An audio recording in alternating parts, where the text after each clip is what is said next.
Namaskar. Again I am here in front of you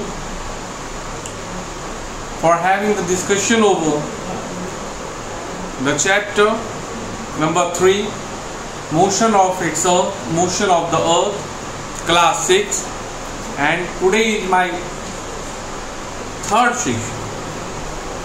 consecutive session in which we are here to discuss about motion of the earth. In my previous day session we discussed about rotation, revolution, effect of revolution, and today moving toward the next important point, we are here to discuss over the length of day and night. Definitely we have to know that day time length and night time length.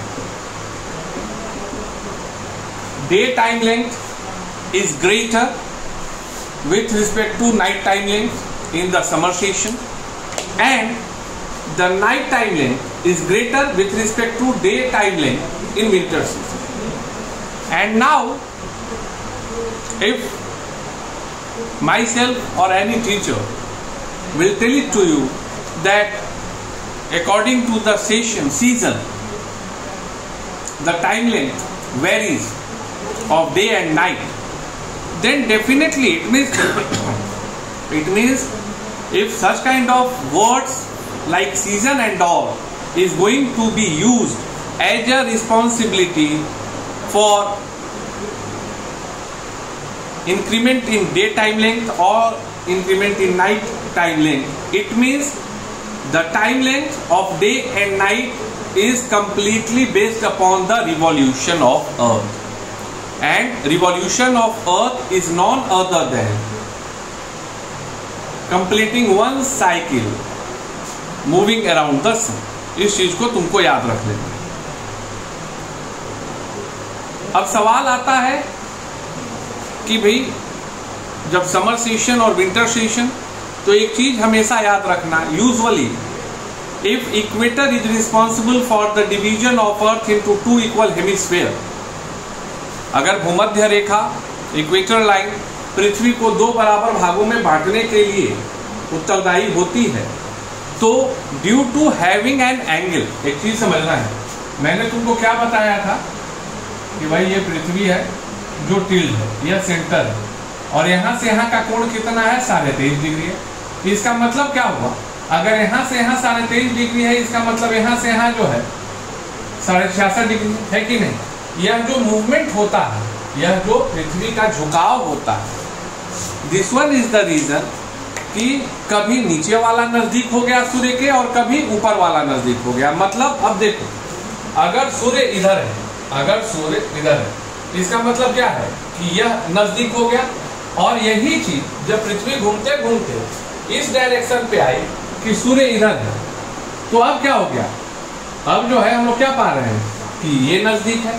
मतलब जो किनारा, जो hemisphere अर्थ का सूर्य के नजदीक रहेगा, that will facing the summer season, and जो दूर रहेगा झुकाव के कारण, मैंने बहुत ही सरलता से बताया कि अगर यह सन है और मैंने आपको कहा कि भाई ये पृथ्वी परिक्रमा कर रहा है, तो ऑटोमेटिकली जो है यह घूमते घूमते घूमते घूमते इधर भी आएगा, तो इधर आएगा, तो ये सिचुएशन बन गया, मतलब सन, और सन के इधर पृथ्वी।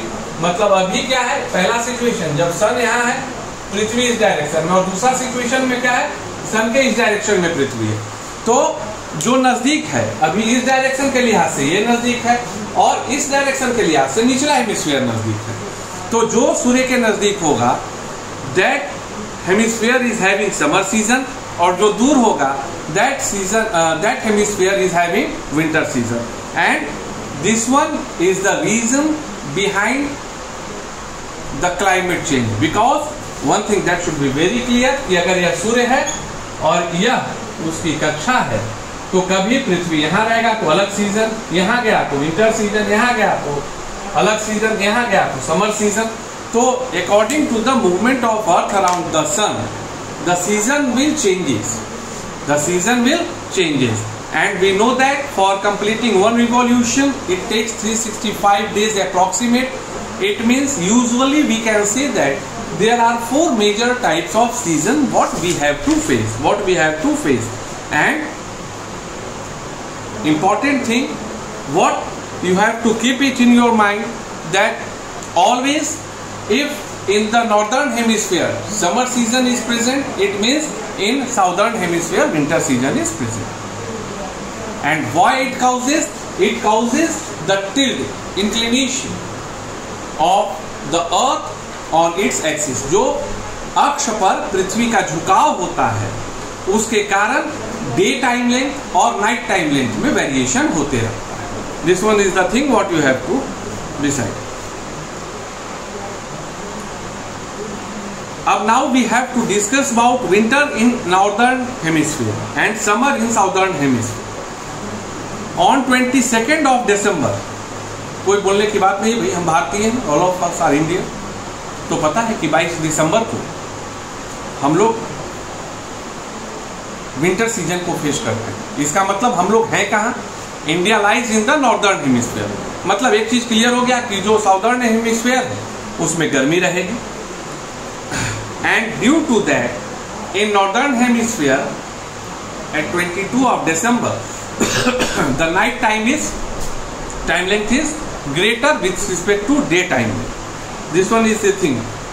Why? Because we are far away from sun with respect to southern hemisphere. Just like that, you have to keep it in your mind that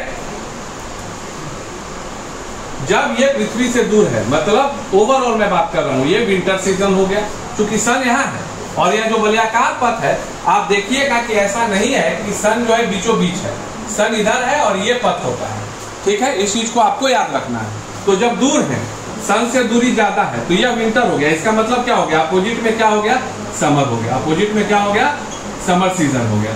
तो अगर इसको विंटर सीजन से शुरुआत करते हैं और movement of the earth is in that direction, तो पहले क्या हो गया? विंटर सीजन हो गया. विंटर सीजन के बाद क्या आया? Spring season. विंटर सीजन के बाद क्या आया? Spring season. स्प्रिंग सीजन के बाद क्या आया? Summer season. समर सीजन के बाद क्या आया? Autumn season.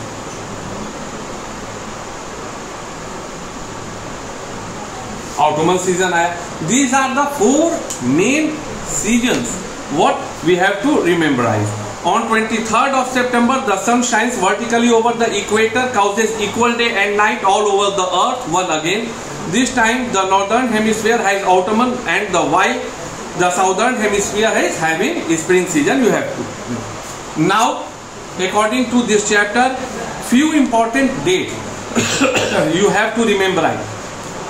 For an example, 21st June. 21st June. आपको पहला जो इम्पोर्टेंट डे है वो क्या है? 21 जून है.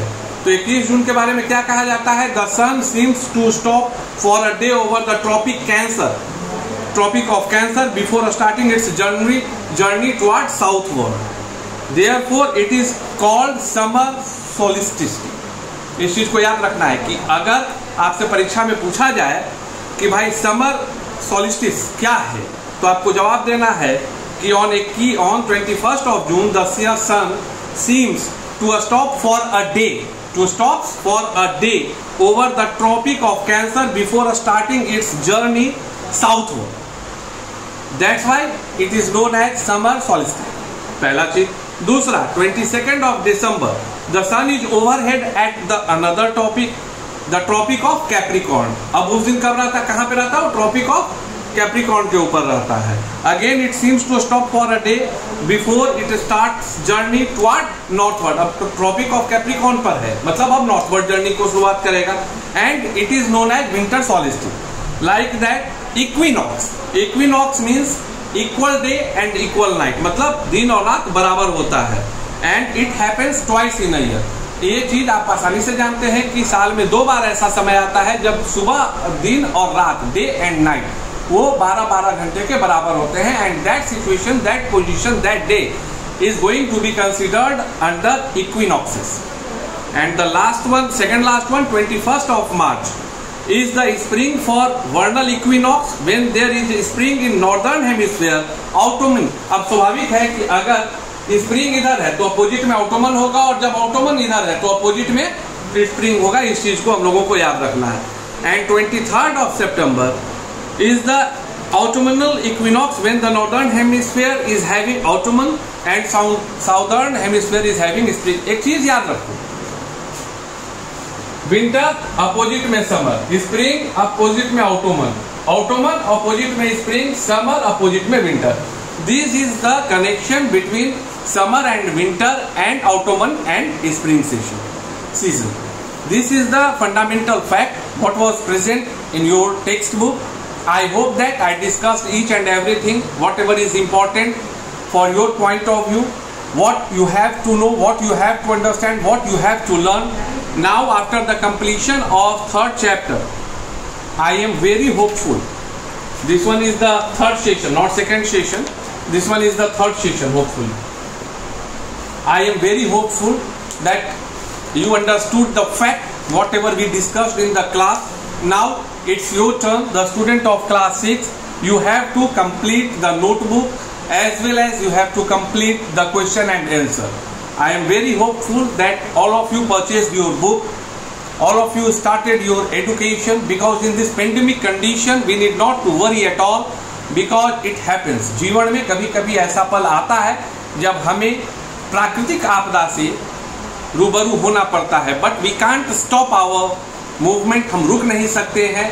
We can't stop our learning initiative intensity, क्योंकि रुकने से हम पीछे हो जाएंगे. And whatever the condition is present in the current scenario from past 2 years, I am discussing about the situation whatever we are facing from past 2 years.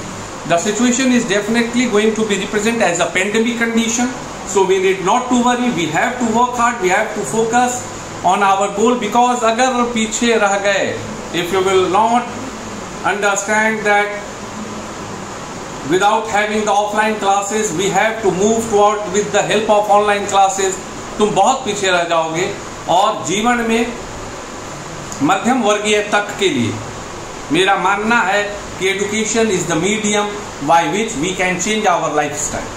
कई उदाहरण आपके आसपास में भी देखते होंगे जिसमें आप समझते होंगे कि हम पढ़ाई के माध्यम से ही अपने जीवन शैली और अपने आने वाली पीढ़ी के भविष्य को बदल सकते हैं. कंप्लीट कीजिए, पढ़ते रहिए, बढ़ते रहिए. फिर मिलते हैं अगली कक्षा.